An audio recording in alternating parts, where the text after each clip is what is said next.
கடகராசியில் பிறந்த அன்பர்களுக்கு இந்த வாரம் அப்படிங்கிற பார்த்தா, நீங்க நினைக்கிற சாதிக்கக்கூடிய ஒரு வாரமா இருக்குங்க. நீங்க எந்த விஷயம் வந்து பார்த்தா பண்ண நினைக்கிறீங்களோ, அத வந்து பண்ணி நீங்க கண்டிப்பா சாதிச்சு காமிப்பீங்க. கையில வந்து பார்த்தீங்க அப்படின்னா, உங்களுக்கு நல்லா பணவரவு இருக்கும். பணவரவு ஒரு பக்கம் இருந்தாலும், அதுக்கேத்த செலவுகள் இருக்கும். ஆனா, அந்த செலவுகள் பார்த்தீங்கன்னா, சுப செலவா இருக்கும். குறிப்பா இந்த வார காலகட்டங்கள்ல ஒரு சிலர் வீடு வாங்குறது, வண்டி வாகனங்கள் வாங்குறது, குழந்தைகளுக்காக பார்த்தீங்க அப்படின்னா, நீங்க செலவுகள் பண்றது, அதே மாரி பார்த்தோன்னா நகைகள் வாங்குறது. ஸோ, இந்த மாரி பார்த்தோன்னா, கையில இருக்கிற காச வந்து ஒரு சில முதலீடுகள் போடுறதுக்கான வாய்ப்புகள் இந்த வார காலகட்டங்கள்ல கடகராசியில பிறந்தவங்களுக்கு அதிகமா இருக்குது.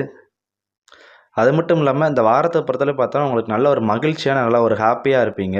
நெறைய ட்ராவல் பண்ணணும்னு ஆசைப்படுவீங்க. நண்பர்களோட வெளிய எங்கேயாச்சும் போணும்னு ஆசைப்படுவீங்க. ஒரு ஒரு சிலர் பார்த்தா, உங்களுக்கு நெருக்கமான நபர்கள் வந்து பார்த்தா, இந்த காலகட்டம் உங்களுக்கு வந்து பார்ட்டி வைக்கலாம், இல்ல ட்ரீட் வைக்கலாம். அது மட்டும் இல்லாம, குடும்பத்தில இருந்த பிரச்சனைகளும் படிப்படியா குறைஞ்சு, அதிலயும் குறிப்பா பார்த்தோன்னா, கணவன் மனைவிக்கு இடையே இருந்த பிரச்சனைகளும் படிப்படியா குறைஞ்சு, உங்க 2 பேத்துக்குள்ள பார்த்தா, நல்ல ஒரு அண்டர்ஸ்டாண்டிங் வரக்கூடிய வாரமாவும் இருக்கும். இதெல்லாம் ஒரு பக்கம் இருந்தாலும், நீங்க வேலை பார்க்கக்கூடிய இடத்துல வந்து பார்த்தோன்னா, கடந்த ஒரு சில வாரங்களா, ஒரு சில மாதங்களா நீங்க சந்திச்சு வந்த பிரச்சனைகள்லாம் குறைஞ்சு, நீங்க வேலை பார்க்குற இடத்துல வந்து பார்த்தா, உங்களுக்கு வந்து பாராட்டுகள் கிடைக்கக்கூடிய ஒரு வாரமாவும் இருக்கும். அதேமாரி பார்த்தோன்னா, உங்களுக்குன்னு ஒரு அடையாளத்த வந்து பார்த்தா, இந்த வார காலகட்டங்கள்ல உருவாக்குவீங்க. குறிப்பா எது தேவை, எது தேவையில்ல, நாம என்ன பண்ணணும், எது பண்ணக்கூடாது அப்படின்னு நீங்க வந்து பார்த்தா, உங்களுக்கு நீங்களே ஒரு கட்டுப்பாடு உருவாக்கி, ஸோ அதன்படி நடக்கக்கூடிய வாரமா இந்த வாரம் அப்படிங்கிற இருக்குங்க.